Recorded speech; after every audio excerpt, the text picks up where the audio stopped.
Welcome. I'm Jeremy, the director of the Honors Program. So pleased to welcome everybody here tonight for the second in our Art and Politics lecture series.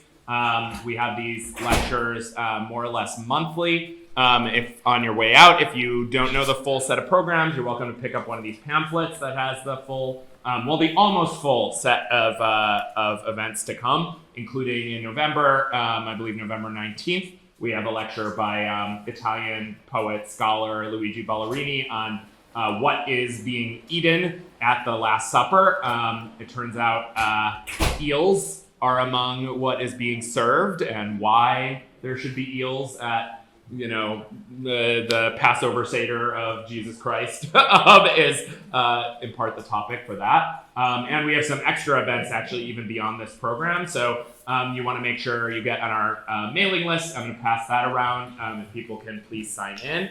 And yeah, the other event coming up before the end of this calendar year is in December. We have one event that's not in this pamphlet, but people will get notice soon, is on the, we're going to have somebody to speak on artists that were involved in the German underground during the Nazi period, the organization called the Red Orchestra, which was a kind of underground anti-fascist resistance force, and several painters, some of whom survived the war, were involved in that, and the speaker is a child of one of those artists. So much to come in the year ahead, and just a little on the lecture series. The purpose of the Art and Politics lecture series is to consider the relationship between art and politics in light of contemporary crises that we face. I think none of us have to be instructed or to think about the crises we face. They're sort of almost too apparent in the present world, and the aim of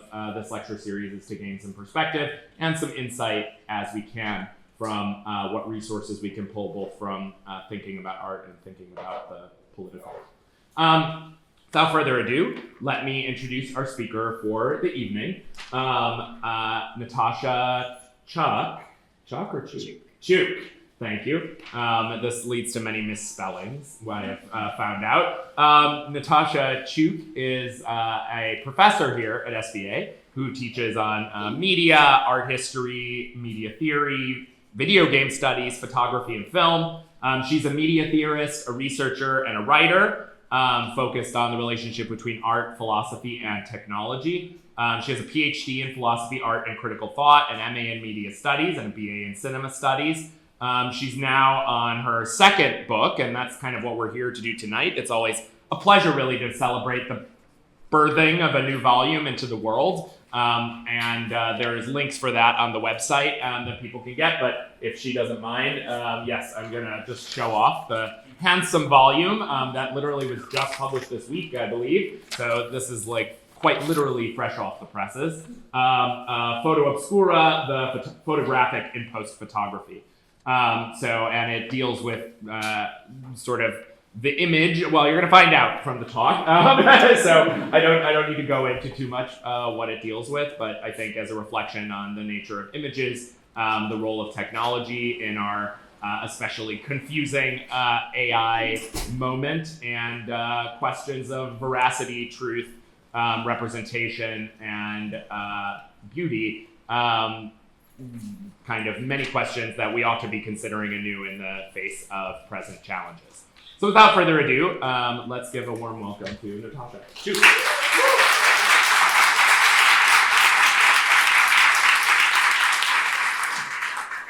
Thank you so much. I think I'm going to have to use this perhaps. Can you all hear me?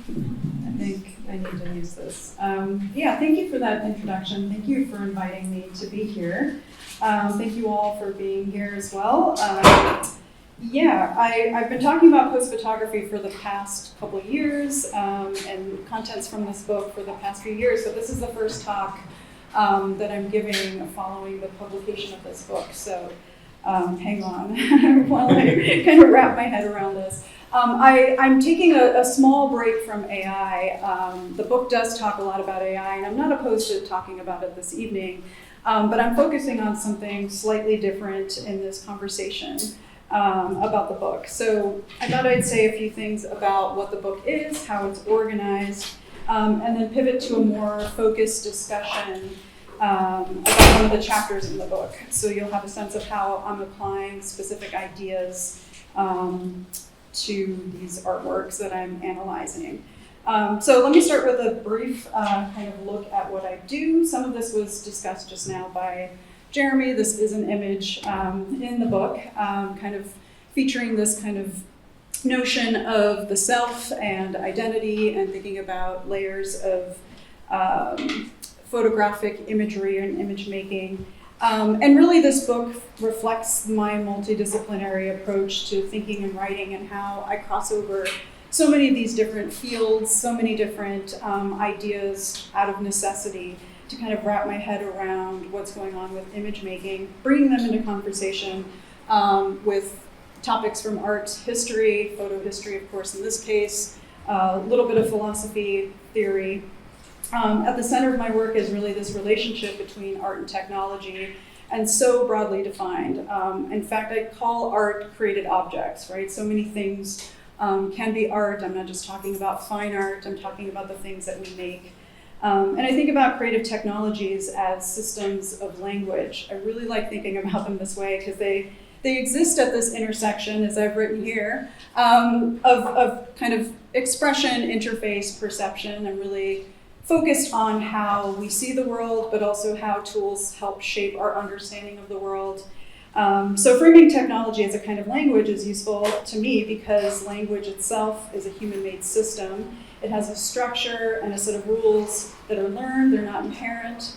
And like all systems of communication, they evolve. They evolve and shift over time across different spaces and through different uses. So we're constantly making and remaking new languages. And thinking about the language of photography, for example, the visual language of images, or even programming languages, all of those things kind of come together in this book. As I reflect on how they're designed to help us do different things, communicate, document, express something, and constantly in new ways. So this way of thinking is what led to this book, in part. And here I try to formalize, and not very restrictively, because I sort of feel like once you put things down in writing, they become sort of locked in. And that's one approach. But I think there are lots of ways that this book could have been written. So I'm just going to continue to write and talk around this subject because there are lots of different ways to think about it. But really thinking about photography and how it continues to evolve. So, kind of broken down some key ideas here with this book. I'm really returning to, and in a sense, I'm resurrecting this term post-photography. So many people have asked me, why this word, why this word? It emerged in the 1990s. Some people know this history, kind of alongside the rise of digital technologies like Photoshop, the popularization of digital cameras, things like that. And of course the internet.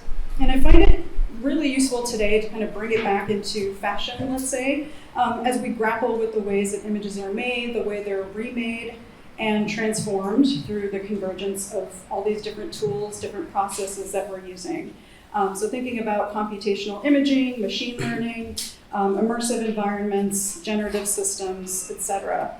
So when this concept of post-photography first appeared, it described this kind of transitional moment, or so we thought, right? When digital tools began to sort of quietly remediate analog processes.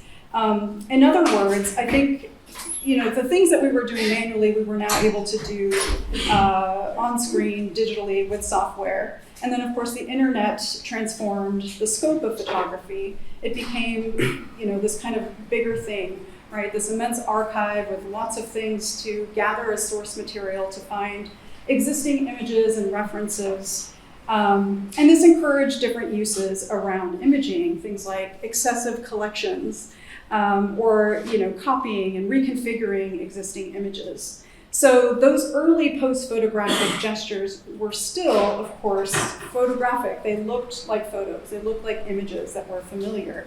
They were derivative and abundant, and they were deeply entangled with questions of reproduction, authorship, and originality. But I think we've entered this new stage, kind of an advanced stage of post-photography, where collecting, copying, and manipulating have now been joined by other forms of working with, through, but also kind of around the image. So often this means that the results are no longer resembling photographic images at all. The camera itself has been remediated, our computers, our browsers, and in 3D environments even, every digital space is ready to be screenshot, captured, or navigated with a virtual camera. So when I talk about post-photography, I mean this kind of ongoing evolution of photography and the way that it's pushed in new directions, beyond the sort of post-internet logics of appropriation and remix that we were familiar with at one point, and toward new kind of more complex hybrid forms that merge different aesthetics and technologies and different ideas along with that, different philosophies kind of come into play. And post-photography, for me, isn't just about these new tools, it's also about how those tools reshape, again, our perception, our identities, our sense of truth, authorship, the real, right, the things that we consider to be our world, right? So even as post-photography diverges from photography's visible forms, it remains deeply photographic. And that's sort of what I contend in this book. Like, photography isn't dead, it's still around, it seems really pervasive, like it's everywhere. And when you look at these tools and the way that we're using them, there's this consistency. Everything kind of like circles back, all roads lead to photography. So yeah, the influence is everywhere in the digital age, even when no camera is being used, even when no photographer is present, even when a series of algorithms are assisting in making the work. So this book explores this kind of like broad way I'm thinking about post-photography, and where the use of emerging and multi-layered processes, software, different networks, things like this kind of reimagine the lens, the screen, and also the subject, right? Like even the subject has been displaced or reimagined. And then blurring those lines between documentation, fine art, social hangout, creative tool, image object, imagination, and play, but again, also tracing back in some way, maintaining this ethos of photography. So this is how the book is broken down by these chapters, organized around discussions, namely of artistic practices and different artworks that I reference and use to discuss what I'm talking about here. This is how it works in this work. This idea of photography, how it's changed, post-photography, how I'm bringing this idea back, and the influence of all these different digital tools, including generative AI, on image making today. And I highlight chapter 5 here because I want to focus on this chapter, which I've titled Virtual Landscapes and Hybrid Bodies. In this chapter, I discuss the work of Pascal Greco and Snow Yunshu Fu, who are two artists that I find do some work in the way of thinking about post-photography and the landscapes that are kind of reimagined, and even the bodies, right, the avatars and the idea of identity and self within those worlds. Give you a better view of this image from Pascal Greco. This is from his series Places from 2021. He's a photographer and a filmmaker, and this project was inspired by the pandemic. He had a job, he was scheduled to take a photographic trip around Greenland and Iceland and scheduled to photograph things. And everything was canceled, the pandemic hit, lockdowns ensued. And so this trip led to, like many of us, staying at home, but also playing video games. And he discovered the video game Death Stranding. So this is a series of images that were taken in this game. He's not the first person to do this. Many people had already been doing this kind of work, taking photographs, in-game photographs. But the reason why I'm drawn to this work, at least for this project, is first of all, like being locked in as we were, really kind of maybe catapulted us into kind of a new sphere of engaging with one another in these networked environments. And I think there's a couple things that are going on with that in terms of image making. How tired we are of screens on one hand, but also kind of thinking about networked worlds, 3D environments and things like this differently, kind of letting our guard down, maybe engaging with them in a new way. And this series sort of reflects some of that that has been going for a while. And for those of you who don't know this game, it's a really beautiful game. It's gorgeous, I would say. It's got a really high production value. It's set in an open world. It's considered a walking simulator, so it involves walking through this space, this terrain, and experiencing it as a terrain, experiencing it as a real world. So yeah, I was intrigued by this work again because of this game environment being so impressive for the very purpose, I would say, of making you feel like you're in this physical environment. The hyper attention to detail, the way that it kind of moves with you as you kind of traverse the space. All this for me kind of showed me how the 3D environment can change what we mean by the image, what we mean by by the camera, the image subject, and even the photographer. I also use Alexander Galloway's work. He wrote a book called Gaming, in which he writes that photographs are images and films are moving images and video games are actions. And I think this idea sets the stage perfectly for how these artificial environments and their remediated cameras transform how we think about photography. Because in games and in interactive environments, which I'll focus on now, images aren't just seen, they're performed and they're constructed as you move through the world. So it's very similar in some ways to real life, like things come into view as you walk through a space physically. And increasingly, this is what we're using, new technologies, new cameras, and new ways of kind of inhabiting these environments to achieve. But I want to step back in time a little bit and talk about this history somewhat, because this is important too. This has been in progress, let's say, for a while. And again, this makes this term post-photography even more relevant to me, because these things are kind of growing up together. These advancements in technologies have these parallel missions to do specific things. And so alongside photography, we had video games following a very similar trajectory of development. And machinima is a great example of this, right? Early experiments in this evolution of post-photography in the 1980s and the 1990s.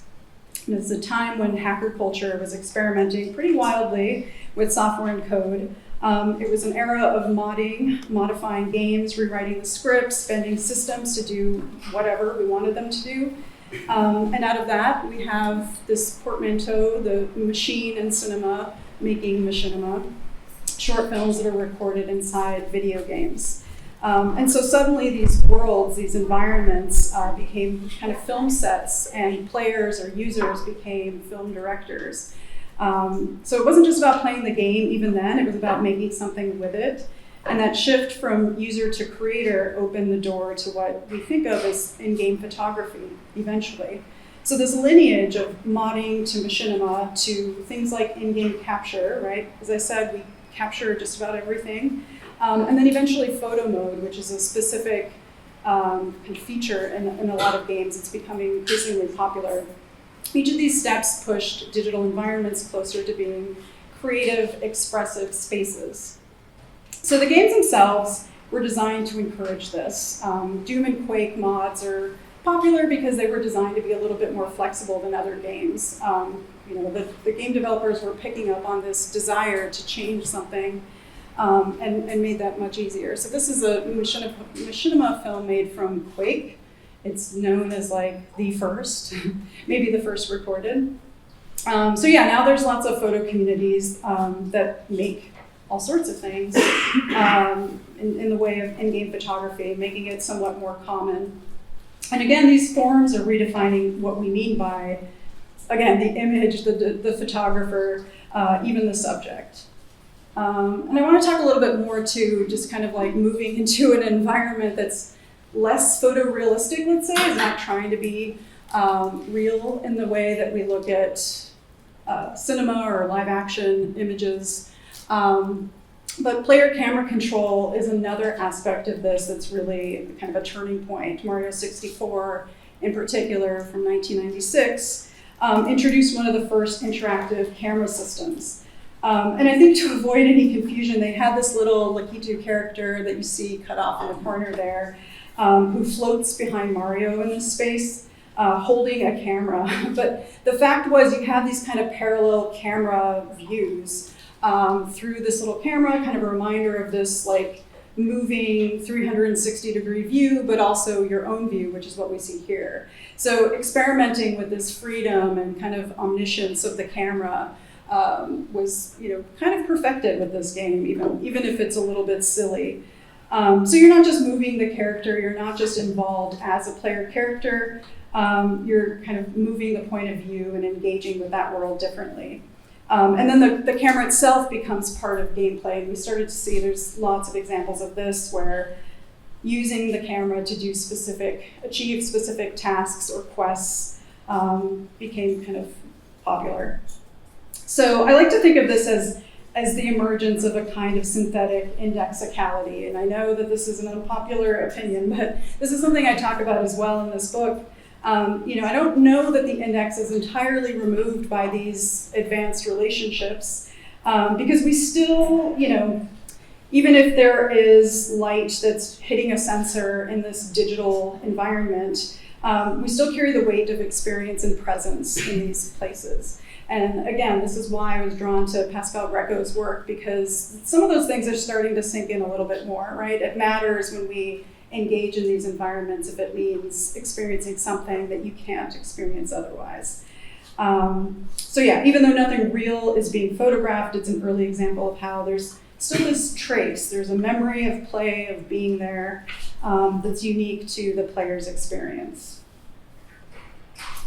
So I'm like skipping all over the timeline here, but another really good example is Umurangi generation, which is photography being a totally different mechanic. And this is a first-person photography simulator. I mean, that's absolutely what happens in this game, is that you walk around with this first-person perspective and a camera in hand. And just about everything you do is based on like the mission to photograph various things in this world. And again, this is a low-res kind of aesthetic, intentionally trying to play with this idea of the realism of the camera, and it is very real. So many players talk about how they feel like not only do they learn how to use a camera like a DSLR, it has all the same features you would find in these cameras, the real cameras are being replicated here, but also that it engages this kind of embodied sensation, that you feel like you're holding the camera, you're taking those photos.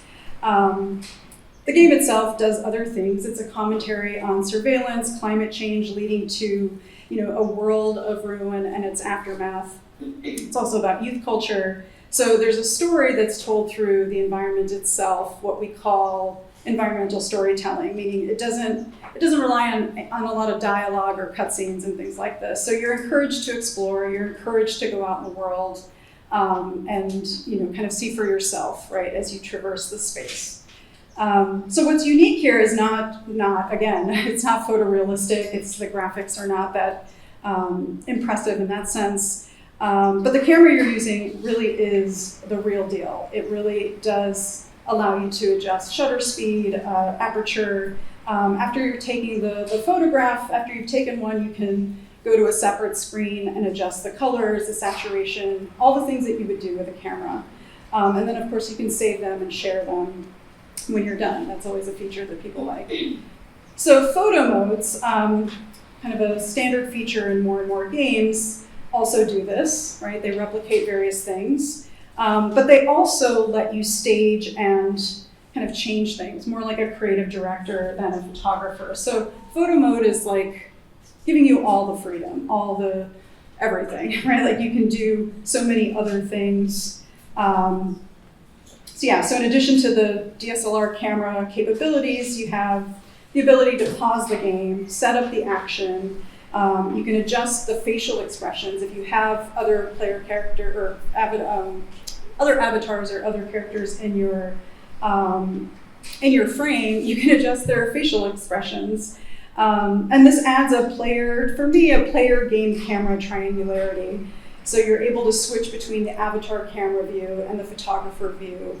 And then those relationships also shape one another. So it's very complex, right? You have this like ultimate freedom, but also a lot of control to kind of shape the world and make it what it is as you're experiencing it. So I'm showing you this. This is an image from Death Stranding. So this is, again, the video game that, the first Death Stranding that Pascal Greco photographed his series in. And this just gives you a look at the world. So not photographically touched up the way his images are, as every photographer will do different things, but gives you a sense of what those menus, I don't know, one view of like what the menus, what the menu options show you. And this is another image just to show the photorealism of Death Stranding, really competing with cinema, really competing with the realism of live action. And all the other things in this environment contribute to that as well, not just the visual, but also the way the wind blows, the way things move and respond to you as you walk through the space. So the media theorist Joanna Zielinska describes in-game photography as paraphotographic, and I really like this term that she uses to describe the acts of seeing, acting, and recording that happen simultaneously. That you have this like ability to really engage with this world in ways that both recreate the photographic experience, being a photographer out in the world, but then also add a few other things to it. So really remediating that experience. So when you play, you're not just looking through the camera, and we know that the camera is you, right? The first person view is you. And then of course, there's the you that looks at the world using all the other camera views as well. So you're kind of split into these like multiples as you negotiate this environment. You're also controlling what's being seen at every moment, right? And so this game, for example, you have this over-the-shoulder view that creates this kind of hybrid gaze. Other games do this as well. This is very common, where you can feel like a little bit embodied, but it's also a little bit mechanical. You're both inside and outside yourself, so to speak. So the player becomes the seeing body in physical space, and within that 3D world, a hybrid subject who's active and mediated at the same time. So photography pushed through interactivity sort of moves beyond the static window on the world that we're accustomed to with kind of regular photography, and it becomes a world that you move inside of. So I'll show you, I'll go back to Pascal Greco's images just to give you a sense here of what he's done with these images. He doesn't include any people in these, so that helps. He's really remediating landscape photography. I've shown some of these images in class before and just asked kind of blindly, like, oh, what is this an image of? And I mean, it really does look like, oh, it could be, I don't know, an image of a rock formation in Greenland or something, which is precisely why he was so attracted to this environment. Except the one on the right is a little bit, like, it doesn't look like it's possible, right? There's something a little bit uncanny about some of these forms, but nonetheless, they really speak to a place that could be. So yeah, one of the most beautiful gestures, I think, about all of this is this act of pausing. We always think about games as being like making choices and doing things, having agency, and all those things are important, but this moment of suspension, the break from gameplay, where you can kind of step out of the diegesis a little bit and reflect on what you're a part of, is pretty fascinating. And again, this is what we do when we photograph the world. It kind of mirrors that traditional act of photographing. The moment of stillness and decision that takes you out of the event that you're experiencing. So in both cases, you're kind of pausing and preparing your camera that helps you perceive this environment, this event a little bit differently. But again, with in-game photography, the player's body is this meeting point where the human perception and the machinic vision converge. They become, tethered in a slightly different way. All right, I'm going to shift over to Snow Yun-Chu Fu's work. And I think the same logic applies to traversing the interactive 3D environments in her work, which, again, unlike Greco's work, these are entirely created and designed by her. She's not working with commercial video games or material that she's appropriating or using in existing materials. She uses a lot of different post-photographic processes. I'll focus on just a couple of her works here. But she appropriates archival images in some of her work. She uses 3D mapping, 3D modeling, other things to create interactive environments, but also virtual human characters that challenge these boundaries between real and imagined experiences. This is an image from a work called Karst. It's a VR work that exists within a larger 3D and AR framework called Cavernous. And it's an example of how she creates kind of small worlds within bigger worlds, right? These little nested spaces that you can interact with, in this case, using virtual reality. So in this experience, you move through a vast cave system with a first-person perspective. And the space feels kind of monumental, but also fragile. Compared to the landscape of the Death Stranding game, for example, it seems wildly fantastical. But the landscape you're exploring here is modeled after a karst landform, an actual thing, a terrain that's shaped over millennia, if you know anything about this, by the dissolution of rocks that form these underground caverns. So this virtual cave is based on a personal memory from her childhood, her first visit to a karst formation in her hometown in southwest China. And these colorful lights would seem kind of like fake, or like, oh, she's making them look candy colored and pretty. They're actually characteristic of the ways that these caves are often lit with multicolored lights to highlight patterns and shapes, but also to kind of illuminate a pathway for visitors to traverse the space. So this is like weirdly accurate, despite seeming like something totally out of this world. And as the interactive camera moves through the cave, you can kind of feel this idea of the sublime, which is something she's really interested in, this beauty and immensity of the natural world, but also the awareness of our smallness, our mortality within this world of ours. And here it kind of unfolds through the logic of simulation, of course. The cave is rebuilt using light and data, made accessible with this headset or with a screen, allowing us to encounter something ancient through the abstraction of virtual experience. There's a poignancy, I think, to this gesture of digital preservation because many of China's karst caves, these like ancient marvels, are now under threat. Some of them are closed to the public, for example, not for conservation like we might hope, but because they've been repurposed as data storage facilities. So it creates this kind of irony, this striking, sense of like the same types of landforms that inspired this work are now used to house the massive infrastructure that sustain the internet itself. So I think the work kind of asks us to think about those material realities despite this kind of like awe-inspiring VR experience that kind of underlie the cloud. Like, what are we really doing within this cloud infrastructure, the servers, the cables, the extraction sites, all of that to make VR and other things possible. It also kind of situates us in a strange displacement, I would say, of geological time. She does this in other aspects of her work too, which I think also echoes the drive that we have to photograph things at all. When we document, we're kind of changing or distorting our sense of time. And so that's definitely here, this kind of human condition being part of this, but also being abstracted and removed in various ways.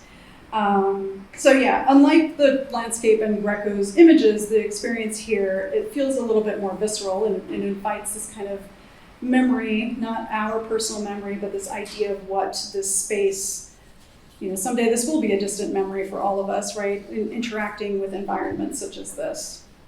And as part of this, when you interact with, here's an image from Cavernous. So as you make your way through kind of winding around this environment, again, with VR, you can encounter the caverns, you can experience different parts of it.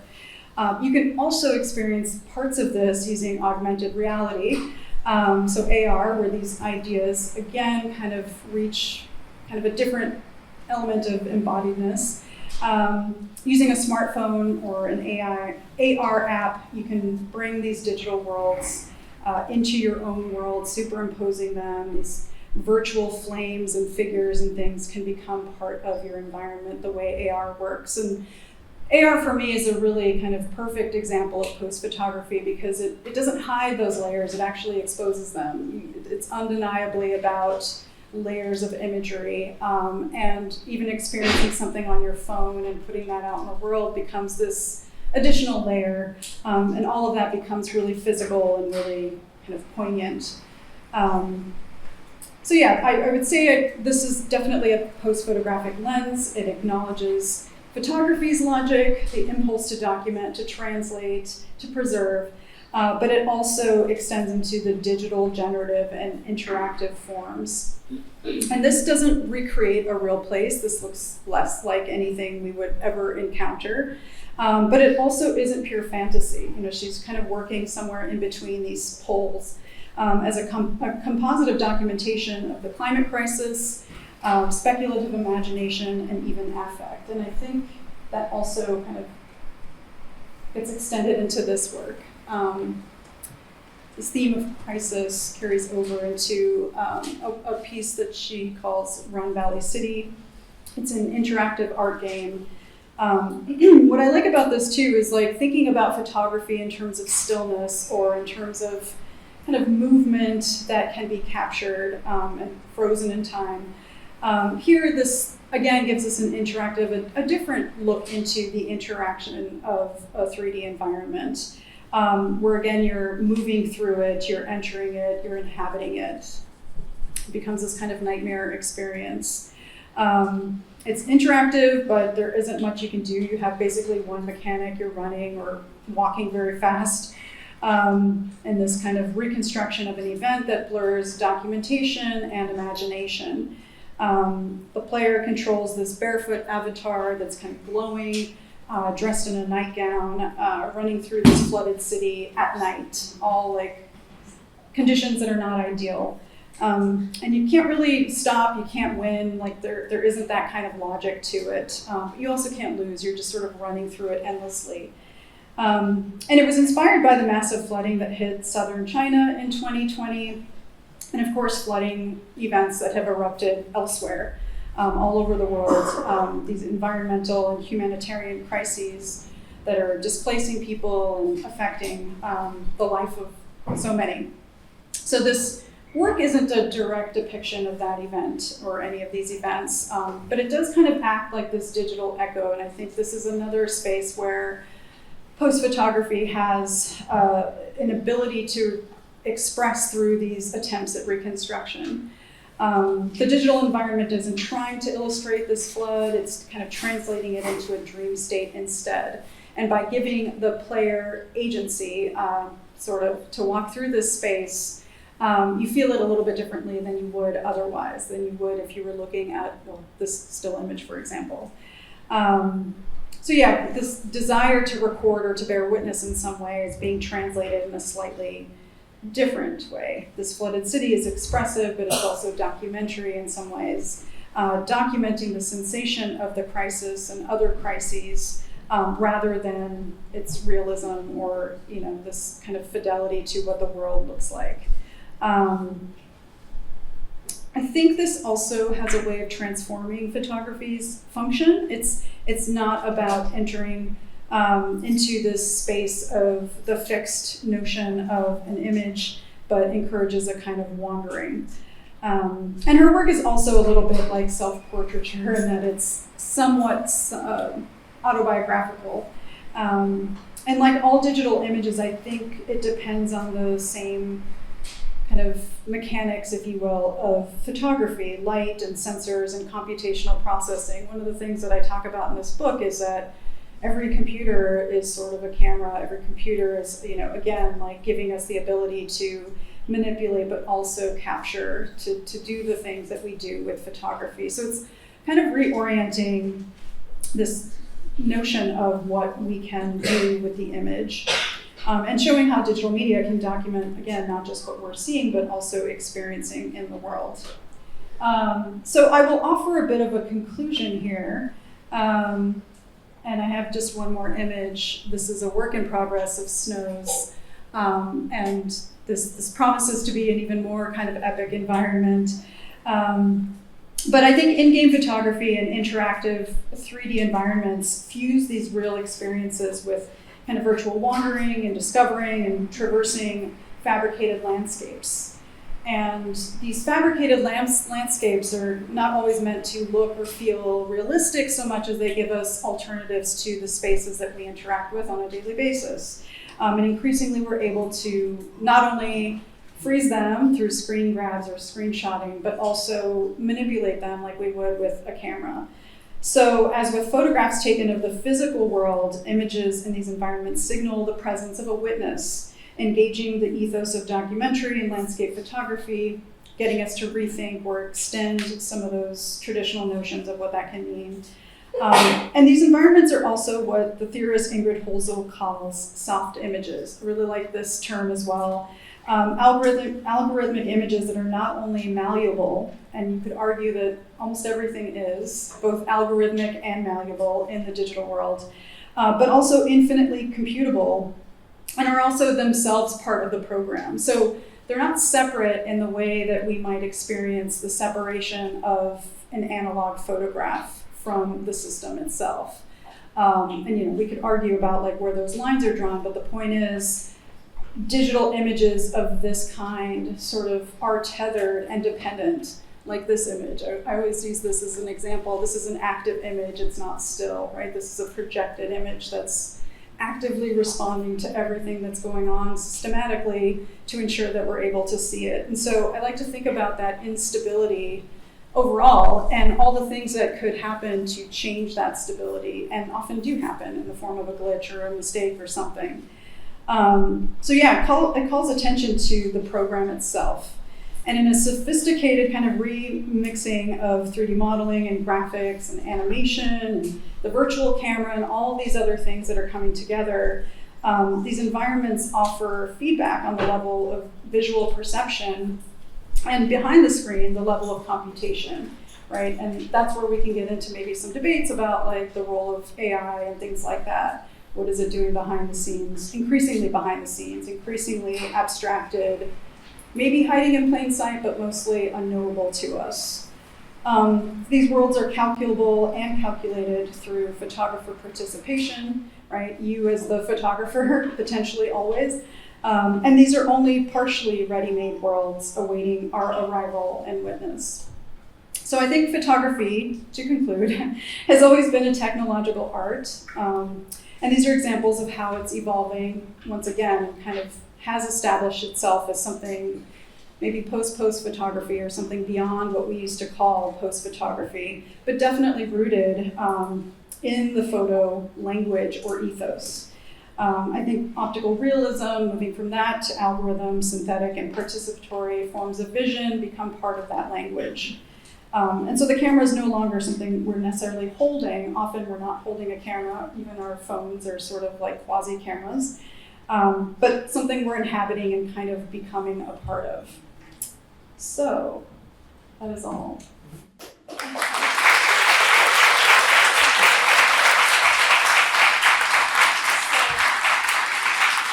Thank you very much for listening to all of that. I'm really curious what people think. So please, if there are, yes, hi.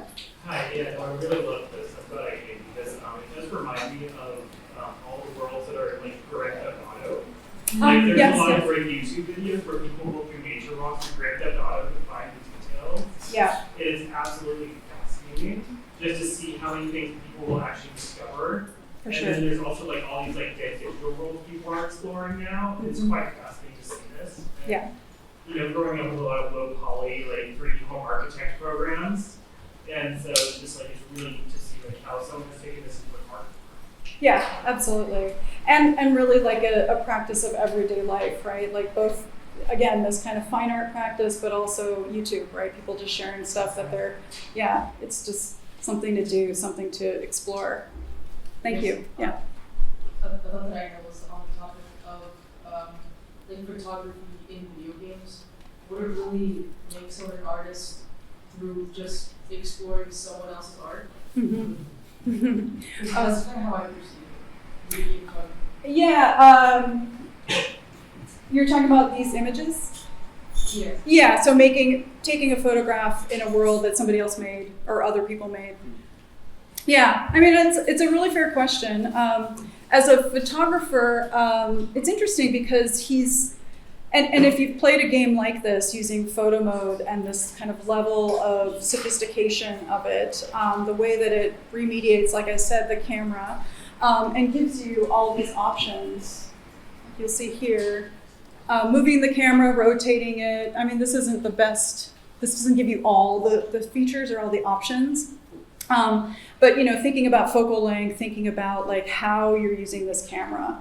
And for those of you who use cameras or take photographs, especially manual cameras or cameras that have a lot of features, there's a lot of decision making. Even if you're not doing those things, you're making a lot of decisions about what to photograph, what to exclude from the frame. And again, photo mode allows you, in this game, allows you to rearrange things. And you could argue he's not rearranging anything. These forms are already present. Maybe some pebbles have been moved or something like this. But yeah, there is a level of appropriation. There's a level of, and that's why I said, like, to experience these worlds, they're partially ready-made, right? Like, they're there for you to explore, but you're also bringing things to the world through your actions and interactions with it that change the world as you're experiencing it. So that contribution fundamentally changes, say, your experience from mine. That world will change according to how we interact. So yeah, those distinctions might be kind of small, at least on the surface, but I think they're pretty significant in terms of like what they say about the world and how we make things and how we kind of assign authorship and maybe even think about creativity. It's a really good question. Yes. I was thinking about these kind of like similar notions of like ownership and like what the, like kind of appropriating like a certain image. Like, Mm-hmm. the programmer and like the designer like designing the environments, but I was like thinking more about that and like what like it's kind of interesting to like the difference between that and like taking a photo of like a architectural building as Yeah. design. Yeah, that's a really great point. Yeah, I didn't design or build all these buildings around me, but I can photograph them. Or even, billboards or advertising and other things. Yeah, the world is largely fabricated. Even the public spaces are like a nature space too. It's like Absolutely.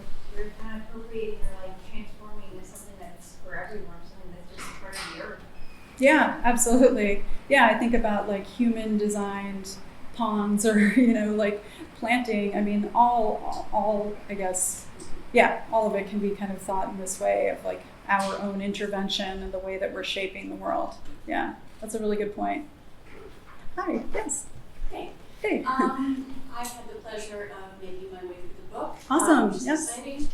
Thank you. And you mentioned earlier, of course, that post-photography was a term that came up in the 90s in response to programs, computers, and of course programs like Photoshop. Mhm. And so I'm curious, because a lot of the book focuses on artists who are working in post-photography in a very contemporary, like of the moment way. Yeah. And so how did you choose who to include for the book and who not to? Because I think of artists from the early aughts, the Lucas Blaylocks, the Katie Steploos, where they're using gesture and Photoshop specifically. Mm-hmm. And so there's like a moment in time that minus Penelope Umbercoat, whose work I love, like what was your reason to start with post-photographic artists of this particular era and maybe less focused on like the turn of the century? Yeah, no, that's a really good point. And I hope it doesn't feel like an omission so much as like one of the problems I think for me is like making this an art history book is that I don't consider myself an art historian, though I'm drawing on art history, and I am concerned with those, the lineage, let's say, of how we came to this point. And so, yeah, I include Penelope's work, I include Claudia Hart's work, just as like a couple of examples of like, hey, we've been doing this for a while. But also, I think in both of their, Lucas Blaylock could have easily been in this book as well. So many people could have been in this book. So yeah, that was a really difficult decision for me. A lot of it was just personal in the end. I just started to focus on the things that were like in my vicinity. Full-on bias, right? Like these are the things that I'm thinking about right now. And that's why I said like this book could have been written in so many different ways. And I fully acknowledge that. And I think I say something to that effect in the intro. I hope I did. I hope I left that line in there because I think it's important to acknowledge that like this is not, this is not a biblical, text. It's not a tome that includes everything. And I do want somebody to tell that history. I want like 2000 onward. I think we're looking back, but we're kind of skipping some, myself included, skipping some little time periods that are really important, really significant, especially with internet art, especially with people who were taking Photoshop in a different direction. So yeah, it's a fair question, and yeah, that's my simple answer. Is like Yeah, I know the book would be way bigger. Way bigger, and yeah, I would not be done with it right now. So yeah, definitely. It's a great question though. Anyone else? Yes. I was wondering, what are your thoughts on the play of just the uncanny and the reception of the audience in this increasingly digital sphere? Yeah. Oh, that's a great question. Well, maybe you could tell me. What did you think? Well, I find it, for one thing, very dreamlike, Mm-hmm. and it kind of leads to this abstraction of your understanding of what makes the world our world. Mm-hmm. And just it makes you also feel alienated from reality. I mean, that's what I experienced, but I know this. I'm personally never online. I just, for different reasons, like it gives me headaches and stuff like Sure. that. And so I'm wondering, kind of like, what is it like for someone who's very much in the digital sphere, like engaged in these, in the virtual reality? What is it like to receive so much, I guess, output of the uncanny? Yeah, I think you start to, I'm suspecting you start to form a different sense of that reality if you're spending a lot of time in these environments. And again, that was one of the things I think inspired me about Pascal Greco's work, is that this was made at a time when we were all kind of stuck and, staring at screens, but also like trying to make the most out of Zoom and things like this, like these closed environments that don't feel right. Absolutely. They're not even uncanny. They're not even that interesting. There's something else entirely. And so I think artists like to explore this kind of weirdness, like it's like life, but not, right? And maybe kind of toe that line. Elsewhere in the book, I talk about other applications, right, where the objects have materiality, right? That there are 3D objects, that there are things that you can touch or walk around or engage with. And I think that creates a whole other sensation of the uncanny, the way that maybe art always has, right? Like when you look at something that doesn't look realistic, it doesn't look like it's trying to imitate reality, it's trying to do something else. And in doing so, it's revealing something about the world, the experience of the world. Yeah, I don't know if I'm answering your question, but I guess that's sort of a reflection on the uncanny, and maybe I have a high threshold for that as well. Clearly I do. Any other questions or comments? Yes, Mike. You mentioned this as being an active image, which I don't know if I ever fully connected that in my mind. Oh, the projected image. The projected Yeah. makes total sense to me, very obvious. But I guess in hindsight, it's like thinking about a video versus an actual, still image on a projector. Right. It's doubly active, right? Right, If it's, yes. Pascal, I don't know if Pascal prints his work out physically. Do you feel like if they did, as an artist, if they did print their work sort of in the traditional photography, photographic print method, would that change it in some way for you? Does it like remove it too far from the source material? Or I'm just curious. Yeah, he has done that, and this work is published into a book of the same name. And that was the first, once the world opened up again, he started exhibiting it in person. So printing them out, framing them, showing them in different ways. I think it does. And I actually think it's so hard in class or with a projector to look at work that all ends up being digital, right? Everything looks the same in a way. And so those distinctions are kind of hard to discern. But I think what's kind of interesting about this is in the context of, say, a discussion on photography, you could slip this in and most people don't even pick up on it because, yeah, it's digital, but it's also the projector. It's also the way that the image is being kind of shaped by this view. So I think it does change the way I interact with the work by printing it out, by making it look like something else. And then more obviously, rendered images, like when you see them in physical forms? More obvious than this? Yeah. Do these feel really obvious to you? Well, only, I played the games. Yeah, exactly. So yeah, no, you can tell he's manipulated them, especially if you're familiar with the game. And I think that also makes him a photographer, right? Like what photographer is giving you like the raw image and printing that, right? Everything's manipulated a little bit. And so, yeah, I think it looks like maybe not Death Stranding, right? And I think I don't know this for sure, but I would suspect that he was kind of going for something that looked a little bit more like, yeah, no, I did go to Greenland, in this like fantasy world where I can travel virtually, as we all were maybe and still do, in a game world and experiencing things, seeing things.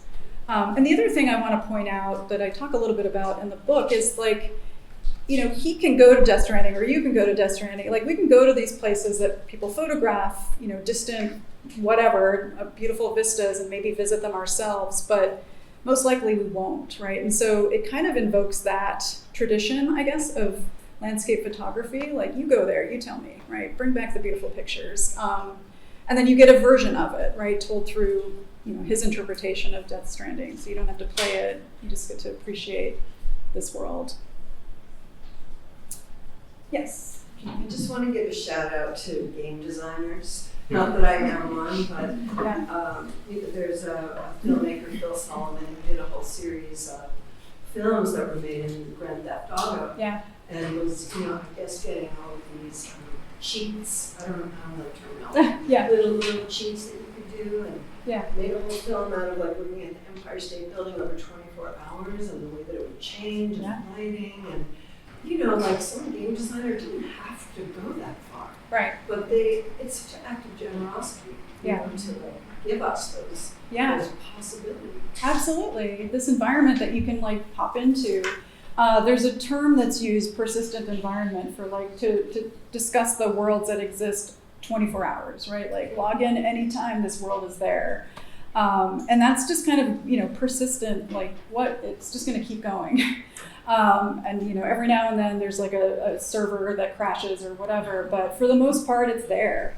And I agree, I think it's pretty amazing that you can do whatever you want there. You can set up shop if you want. And Second Life is a great example of this too. I'm aging myself here, but Second Life, has this quality as well, and many films were made there as well, among other things.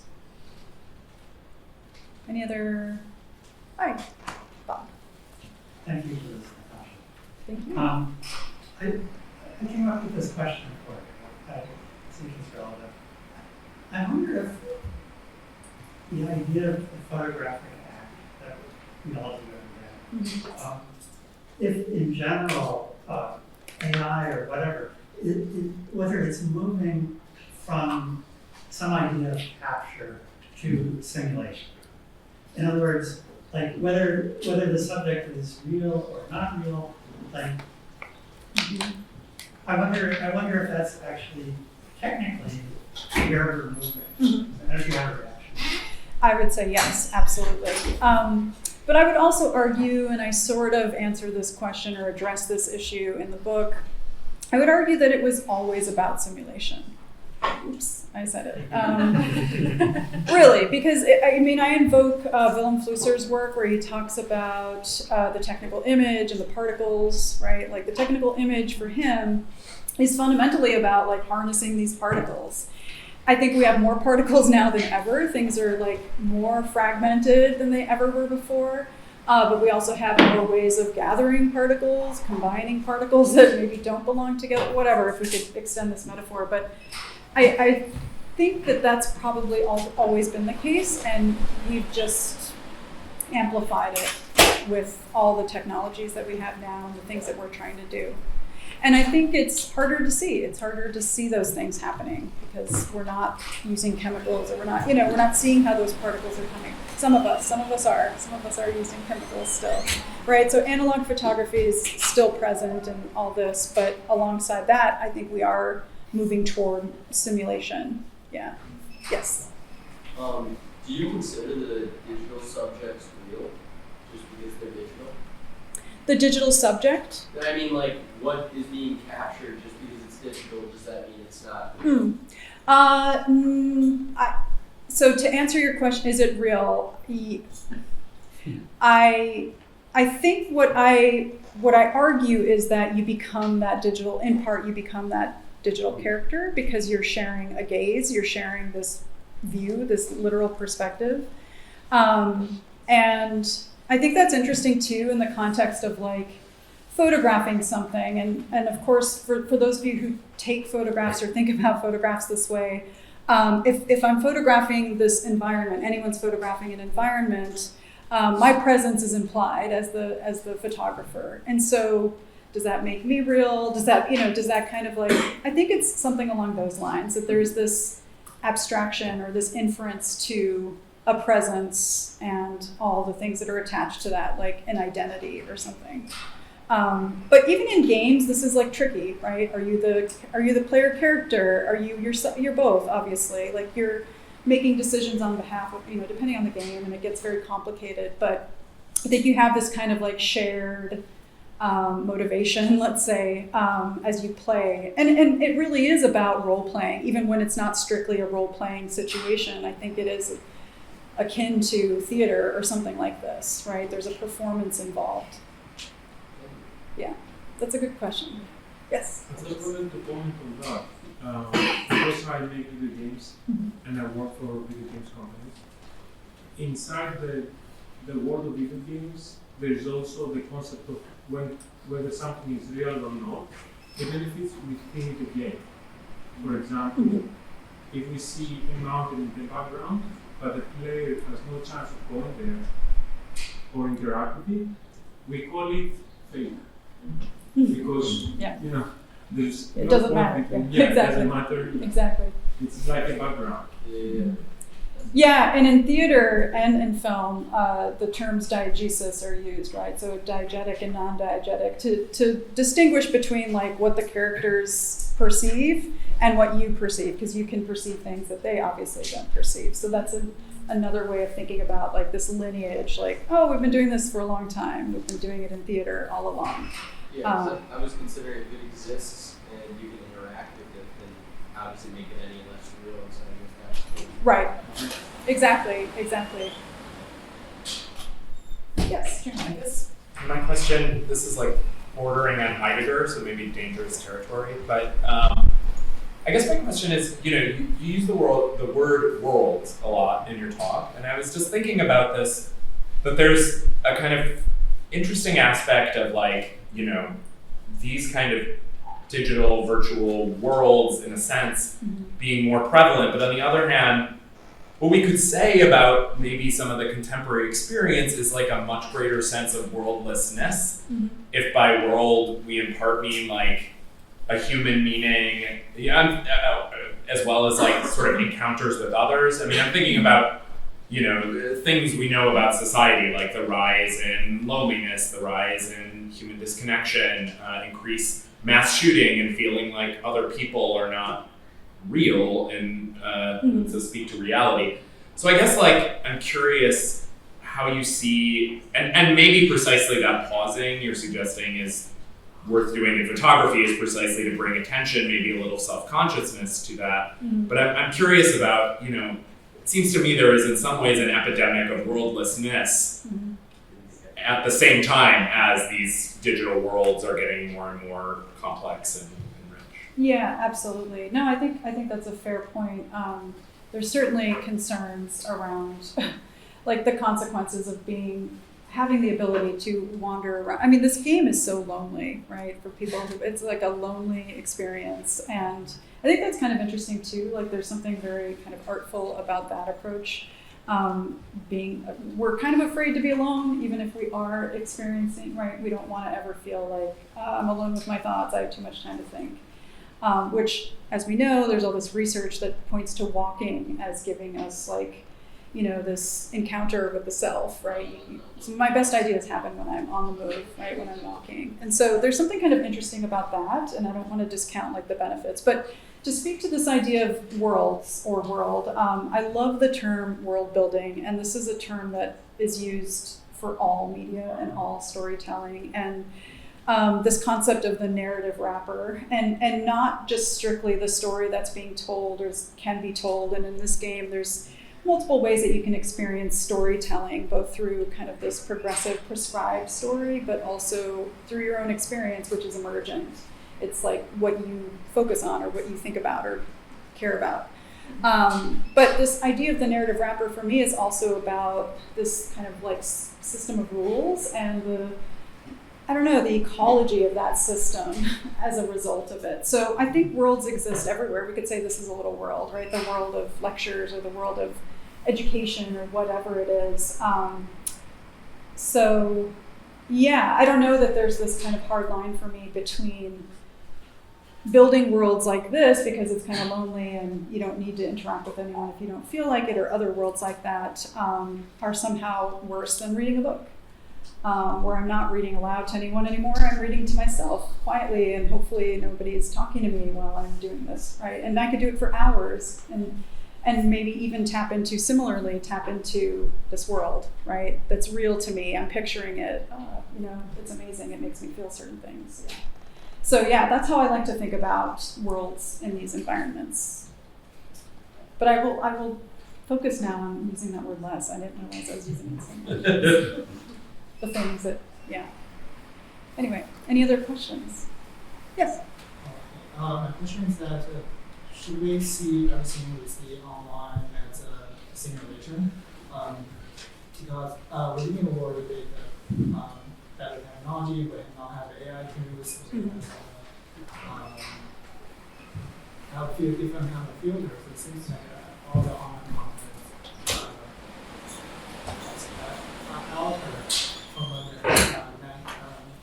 their true form. And also, even without them, like we use different cameras for filming and photography. We seem to look differently. Right. So because of that, should we consider everything we see online as a kind of simulation? I see what you're saying. Yeah, because everything gets kind of like flattened into this like one view sort of thing, almost. Yeah, no, I agree with that for sure. And I think it also depends like what device you're using. Yeah, if, from like a medium theory standpoint, or just like thinking about it, like so much of that information is being shaped by that vehicle, the device, but also the system that's used to record the information. And I think there is kind of a consistent simulation that's happening, right? Online, it's like, well, there's a flatness, like, oh, there's no choice here. If we want things to move, Hito Steyerl wrote about the poor image, right, which addresses this. If we want things to move quickly, like we need low resolution images. So everything looks kind of bad online. And that's okay because we need it to circulate, and that's more important. And so there's that kind of level of like an aesthetic, but also the activities that are afforded as a result of that, right? The quality of the image itself. And then, yeah, you have different versions when you show things in a projected situation like this. But I think I guess my response to that is I do think we're simulating different things all the time. I think generative AI is a perfect example of this. Trying to look like any and all manners of visual media most of the time. Not succeeding at some, but being really successful at replicating or simulating the qualities of others, for sure. Everything is simulated. I think that's the takeaway. Yeah. Thanks for such an interesting talk. I was thinking when you were speaking that I love that you brought in early machinima and those early days with like speedrunning videos and in a funny way, this whole tradition is embodying a certain kind of play and playing in the sense of transgressing or being playful, not doing what you're supposed to be doing in the space. In other words, to create images like this, you're not necessarily playing the game as it was designed, but you are kind of detouring it into something else, right? Or even removing it and turning it into a book, for example. I was really curious to ask about like how maybe in your book or you're thinking how much you go into really the structure of these digital worlds. For example, there's a difference between so-called handcrafted worlds versus procedurally generated worlds, or the kind of weird metaphysics of these 3D spaces where the program is desperately trying to figure out what you don't need to see at a given frame, so therefore it's only rendering this exactly what is going to end up being potentially seen by a player at any given millisecond. So I'm just curious if that goes also into your thinking about the identity of these worlds or the images that are made, or your positionality within. No, it's one's positionality. Yeah, no, that's a great thing to point out. I feel like that's a book you should write, Erica, about all the things behind the scenes. No, I do think about those things, not religiously, let's say, but I do feel like it's important. I talk about ontology a lot, so I am concerned with like the essence of things, and the process of them definitely enters into that discussion. But I was really careful with this book not to go into like splitting every hair possible and providing too many of those details. I think that's maybe a separate book, whereas I focus more on the effects, right? The sort of aesthetic experience of a lot of these works. And then if there's any kind of like background information about the process, it really has to do with like what makes this photographic, right? I use that term a lot. I don't just mean like, where is the photo in this? I mean like, where is the kind of spirit of photography? What's being remediated? And so I talk about it a little bit, but yeah, doing a deep dive into like the things that you're not seeing is so fascinating to me. I mean, when I look at these images, and if you think of these as landscape images, you think, okay, what was the natural process that would have resulted in this landscape? And then you remember what this... That's why the one on the right doesn't work for me. Because there is not no convincing. natural process that would have resulted.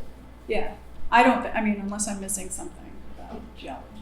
But it's photography non-computer game photography is also capturing processes too. Right, exactly, for sure. Yes? I was also wondering about the liquid plane of these landscapes, because it seems to me it always depicts a certain aesthetic.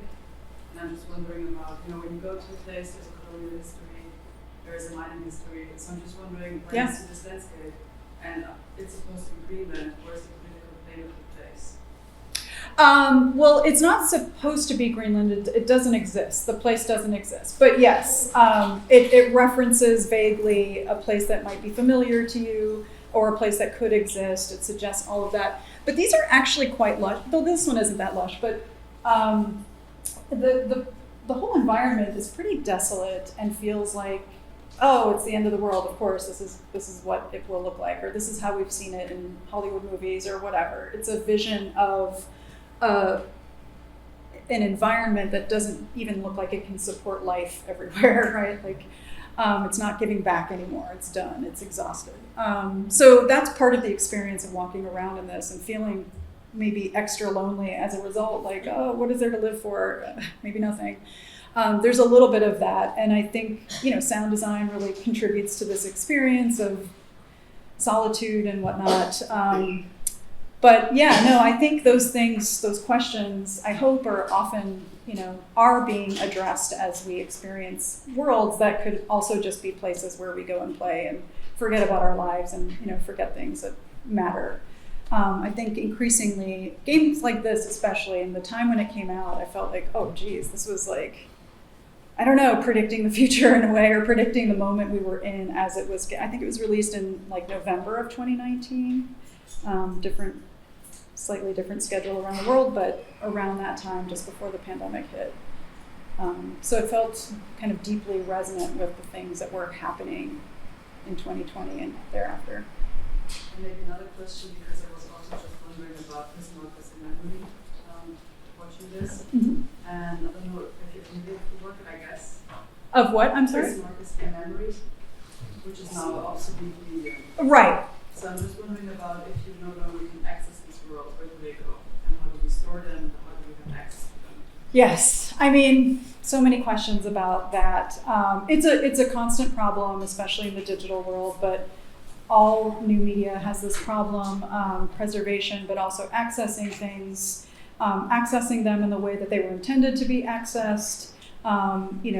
Emulation abounds, right? Where we just kind of like emulate everything. That works to an extent, but otherwise, like, it really often compromises the initial artwork. But no, that's a really good question. Like, what is the future like for any of these artworks? Any other questions or comments? Well, this was really, really amazing.